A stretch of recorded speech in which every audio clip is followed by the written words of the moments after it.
Welcome! This video is an instructional guide for the IBDoc Portal. In this video, we guide you through a forgotten password. Open the IBDoc Portal. Below the Sign In button, click on the Forgotten Your Password link. You'll be directed to a page where you can reset your password.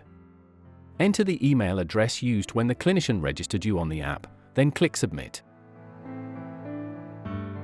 This will trigger an email to be sent to your inbox from support@ibdoc.net. It will contain instructions for resetting your password. Don't forget to check your spam or junk folder if you don't see the email. Click on the link in the email to set up your new password. Enter the new password and press Submit.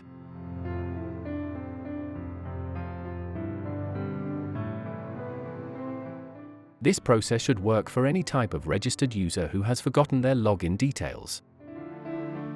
The link in the email is time-sensitive. If it expires before you reset your password, simply return to the IBDoc portal and repeat the process.